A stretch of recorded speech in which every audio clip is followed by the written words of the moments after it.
Assalamualaikum warahmatullahi wabarakatuh. Shalom Om Swastiastu, Namo Buddhaya, salam kebajikan. Selamat pagi teman-teman mata kuliah Hukum Acara Peradilan Agama Fakultas Hukum Universitas Pancasila. Pada kesempatan kali ini, perkenankanlah saya, Raisa, dan juga kedua teman saya, Syabila dan juga Ajeng. Kami akan mengajak teman-teman semua untuk sama-sama belajar mengenai putusan-putusan yang ada dalam hukum acara peradilan agama. Teman-teman udah siap belajar semua kan? Yuk kita cek slide selanjutnya. Sebelum membahas lebih jauh mengenai putusan yang ada dalam peradilan agama, ada baiknya nih jika kita mengetahui sebenarnya apa sih putusan itu. Di dalam bukunya, Sudikno Mertokusumo menjelaskan bahwa putusan adalah suatu pernyataan yang diberikan oleh seorang hakim sebagai pejabat negara yang diberi wewenang untuk mengucapkan di persidangan dan bertujuan untuk mengakhiri ataupun menyelesaikan suatu perkara dan juga sengketa di antara para pihak. Sebagai seorang hakim, apakah ia hanya bisa memberikan putusan? Dan apakah putusan itu merupakan penetapan? Ternyata putusan dan penetapan merupakan dua hal yang berbeda, di mana putusan merupakan keputusan pengadilan atas perkara gugatan yang berdasarkan adanya suatu sengketa atau perselisihan di antara para pihak. Nah, dikarenakan adanya dua pihak yang berlawanan dalam perkara, yaitu penggugat dan juga tergugat, putusan itu merupakan suatu produk pengadilan yang sesungguhnya. Seorang hakim dapat memberikan putusan pada perkara gugatan, seperti gugatan cerai. Lalu, bagaimana dengan penetapan? Penetapan merupakan keputusan pengadilan atas perkara permohonan, seperti dispensasi nikah, izin nikah, dan juga wali ahdal ataupun poligami. Penetapan merupakan perkara permohonan yang bersifat volunteer. Karena di dalam penetapan hanya ada pemohon, tidak ada lawan hukum, menjadikan hakim tidak menggunakan kata mengadili, namun cukup dengan menggunakan kata menetapkan.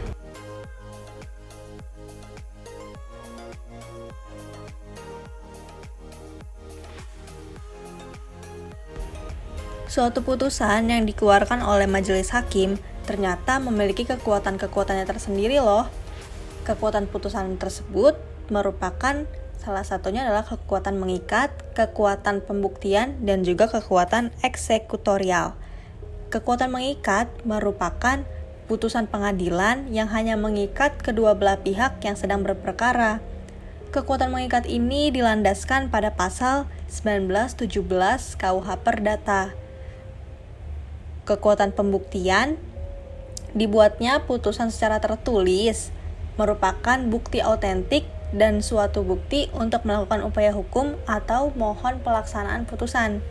Yang terakhir, ada kekuatan eksekutorial, di mana kekuatan ini merupakan kekuatan melaksanakan secara paksa oleh alat negara. Selanjutnya, sampailah kita pada susunan dari isi suatu putusan.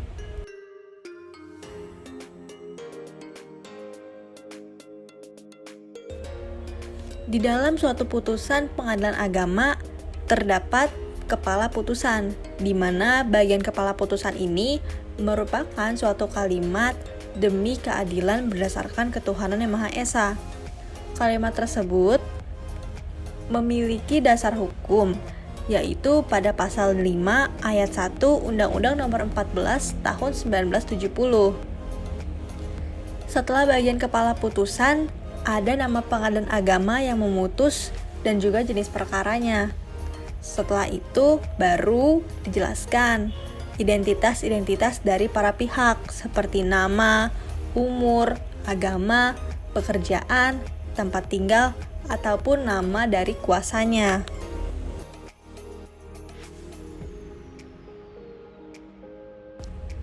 Di dalam putusan juga dijelaskan mengenai duduk perkara. Duduk perkara antara perselisihan dari para pihak. Bagian ini biasanya disebut sebagai bagian posita. Setelah bagian posita, ada juga pertimbangan hukum, di mana dalam pasal 23 Undang-Undang Nomor 14 Tahun 1970, pertimbangan hukum ini merupakan tuntutan dan jawaban, alasan dan dasar putusan, pasal dan juga sumber hukum tertulis, pokok perkara, dan juga biaya perkara. Selanjutnya ada diktum atau amar putusan. Diktum merupakan pemberi hukum atau hukumnya seperti mengabulkan atau menolak gugatan. Sedangkan deklaratif merupakan penetapan daripada hubungan hukum yang menjadi sengketa. Setelah amar putusan, pada bagian kaki putusan terdapat tanda tangan dari para majelis hakim dan juga panitera serta perincian biaya yang dikeluarkan dari kasus perkara tersebut. Menurut Profesor Haji Abdul Manan, dalam bukunya berjudul Penerapan Hukum Acara Perdata di Lingkungan Peradilan Agama, terdapat putusan hakim pengadilan yang dapat dilihat dari berbagai segi. Contohnya seperti dari segi sifatnya, segi isinya, dan juga segi jenisnya.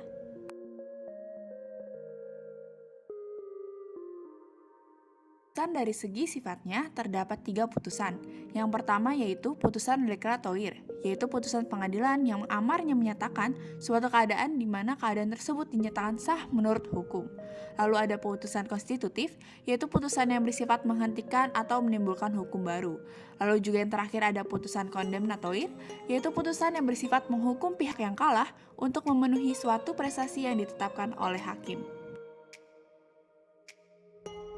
Lalu dilihat dari segi jenisnya, terdapat yang pertama yaitu putusan akhir, yaitu suatu pernyataan yang oleh hakim yang berwenang diucapkan dalam persidangan dan bertujuan untuk mengakhiri perkara atau sengketa para pihak yang berperkara di pengadilan. Putusan akhir ini juga sangat menentukan kredibilitas hakim dalam menegakkan hukum dan juga keadilan. Lalu yang kedua terhadap putusan provisi, yaitu putusan yang menjawab tuntutan provisional, yaitu permintaan para pihak yang bersangkutan agar untuk sementara diadakan tindakan pendahuluan.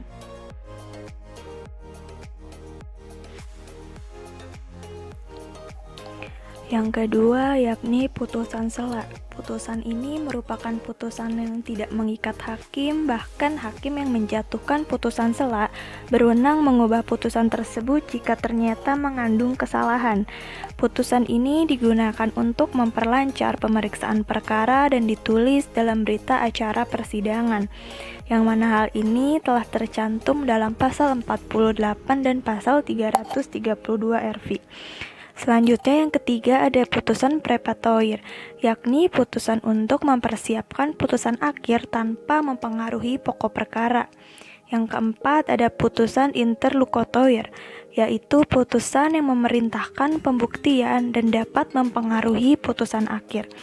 Yang terakhir yakni putusan insidentil, merupakan putusan atas suatu perselisihan yang tidak berhubungan atau mempengaruhi pokok perkara.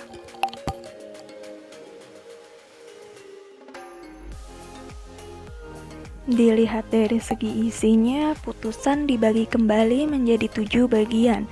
Yang pertama ada NO, maksudnya adalah putusan ini tidak dapat diterima gugatannya karena adanya alasan yang dibenarkan oleh hukum. Terdapat beberapa kemungkinan alasan yang tidak diterima gugatan penggugatnya, yaitu gugatan tidak berdasarkan hukum, gugatan tidak mempunyai kepentingan hukum secara langsung yang melekat pada diri penggugat, gugatan obscure libel, atau gugatan kabur, gugatan masih prematur, gugatan nebis in idem, gugatan yang error in persona, dan gugatan yang telah melampaui batas atau daluarsa. Yang kedua, gugatan dikabulkan, yaitu apabila suatu gugatan yang diajukan kepada pengadilan dapat dibuktikan kebenaran dalil gugatannya. Jika terbukti keseluruhan, maka gugatan tersebut dikabulkan seluruhnya. Jika sebagian saja yang terbukti, maka gugatan tersebut dikabulkan sebagian.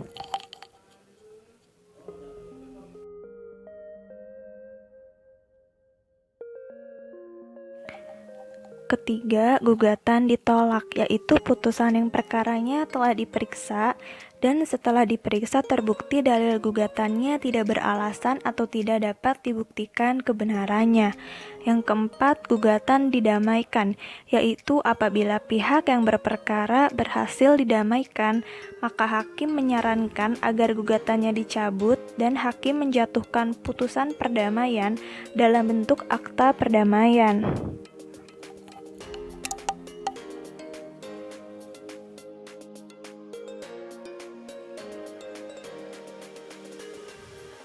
Kelima, gugatan digugurkan, yaitu apabila penggugat telah dipanggil secara patut dan tidak hadir menghadap pengadilan pada hari yang telah ditentukan tanpa menyuruh orang lain sebagai wakilnya, sedangkan pihak tergugat tidak hadir, maka dalam hal ini gugatan penggugat dinyatakan gugur.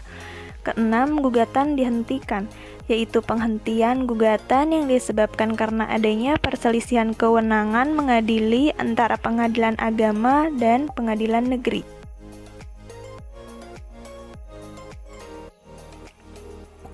Tujuh, gugatan dibatalkan, yaitu apabila penggugat pernah hadir dalam sidang pengadilan, kemudian pada sidang-sidang selanjutnya tidak pernah hadir lagi, maka panitera wajib memberitahukan kepada penggugat agar ia hadir untuk membayar ongkos perkara tambahan sesuai yang ditetapkan.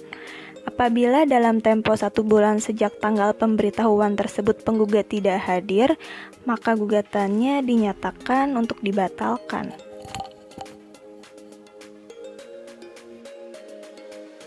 Sekian dari kelompok kami.